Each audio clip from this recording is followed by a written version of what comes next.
All right. So I guess we're just gonna jump into this. Everybody turn to 1 Samuel 17, around verse 32. So man, I just with the new year, with the unknown, I've just been studying David a lot, and David and Goliath. I mean, that's the pinnacle of the Old Testament. You know, it's the story that everybody knows. It's a story that all children know. You know, I knew that story when I was 4 or 5 years old. Didn't understand it like I do now. But man, every time I read this story, I come to find that I pull something else out of there. Something new. Every time I read it, God gives me a revelation on something new. In verse 46 in 1 Samuel 17, David says, "Today the Lord shall deliver you into my hands." He's talking about Goliath, because Goliath was up there taunting the sons of Israel, and nobody in Israel wanted to fight this dude. He was a giant. So I just want to talk about, there's a winning combination for a supernatural victory in your life. And I think I might have found that combination. And I know I'm not the only one. But I just want to say that go back and read those old stories, man. Go back and read the stuff that you already read again. You know, your situations in your life change, but those stories can bring something else to light for you. So go back and read all those stories. If you read it already, read it again and again and again and again. We got to stay in the Word, because I'm telling you, I get something new every time I read this. So we'll start with 32, verse 32. David said to Saul, "Let no man's heart fail on account of him. Your servant will go and fight with this Philistine." Then Saul said to David, "You are not able to go against this Philistine to fight with him, for you are but a youth, while he has been a warrior from his youth." But David said to Saul, "Your servant was tending his father's sheep when a lion or a bear came and took a lamb from the flock. I went out after him and attacked him and rescued it from his mouth. And when he rose up against me, I seized him by his beard and struck him and killed him." David killed a lion and a bear, dude. Just letting y'all know. "Your servant has killed both the lion and the bear, and this uncircumcised Philistine will be like one of them, since he has taunted the armies of the living God." That's fire. All right? That's good. But David's talking with a boldness and a courage because he has faith in the Lord. But that's not the only thing David needs to do in this situation. You know, sometimes I wish I can just throw a rock at some of my problems, man, and watch it disappear. You know what I'm saying? Or a baseball tip, you know? But that's not how it works for us, you know? So the challenges in our life, we can't just throw a rock at it and watch it disappear. We have to call on the Lord. We have to call out to God. Any situation that we're facing, we have to call out on Him. But I've come to study that there is more than just bravery that we need, boldness and courage that we need, and faith in the Lord. David, for one, relied on the Lord to give him victory. How else could a small stone make such a difference? But here's the key God wants us to learn, the combination that I have found, a winning combination for supernatural victory in our life. It's faith and action. David showed the balance between God's grace and our work and his work. Try to imagine what could have happened if David just called on the Lord and did nothing. So if David just said, "God, I need you. I can't do this on my own," and just stood there, right? How about the walls of Jericho? What if they just called on God to break the walls down, but then didn't obey when God said, "March around the city 7 times and shout my name in praise"? There was action there. So David needed to, with his bravery, with his courage, with his boldness, man, but listen, I'm talking about David, but I'm talking about us. You know what I'm saying? This is for us. This is how we're supposed to do things. This is the recipe to tackle the challenges and trials of our life. Whatever you're dealing with, relate this to that. Stand up with a boldness. Call on the Lord, but then square up to your giant. Look him in the eyes and say, "I'm coming after you," no matter what it is. I talk about this all the time. Before I changed, I turned over this new leaf, man, I used to procrastinate. A court date, I didn't feel like going. I didn't want to face my Goliath. Bills, I didn't want to face my Goliath. You know, relationships, I didn't want to face my Goliath. I was slowly losing everything because I didn't want to face my giant in my life. Family, kids, I was a failure. But now, man, it's totally different now. Now we have the ingredients on how to fight.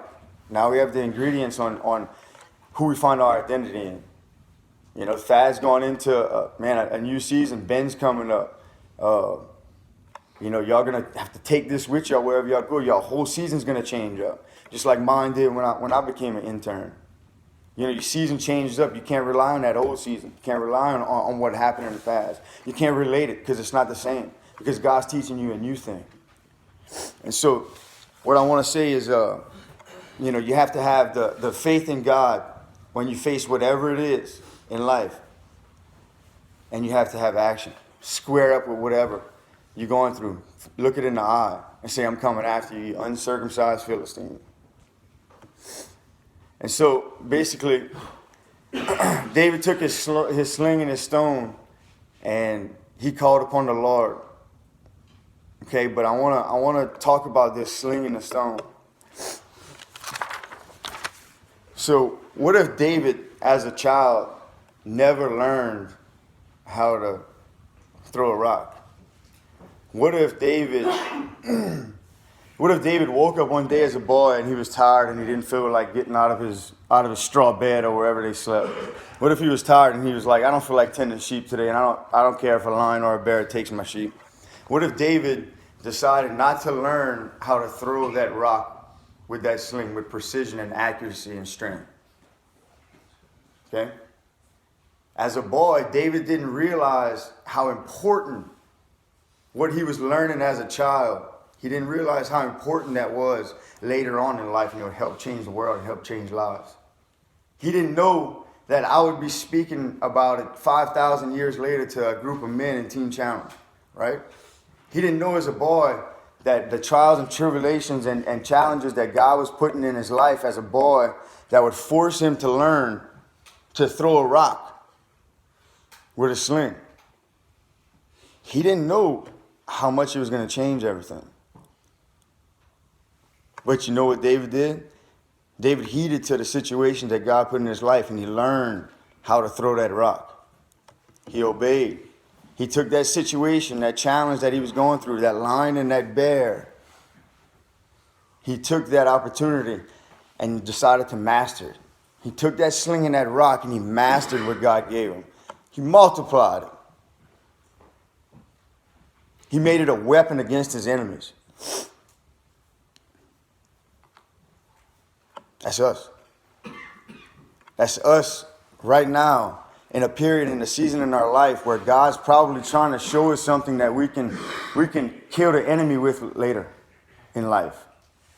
That we can help guide our children with the words of God from what we learn now, 15 years later. That can change their life and turn their souls towards eternity.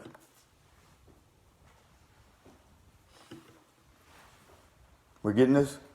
Amen. So don't miss the opportunity of learning through these trials and tribulations and building your character.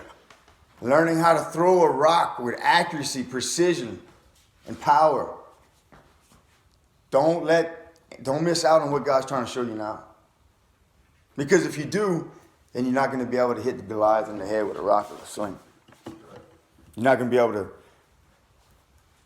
to propel the sons of Israel, to motivate them to take out the Philistines, man. To get into the promised land. To get what God promised them. Your promise. What he promised you. So don't take this for granted. Don't loosen up your grip. Take life by the head, man, in the headlock. And keep a tight grip on it. Don't miss what God's trying to show you now in this season. I'm telling you. Because what you can use it later on in life.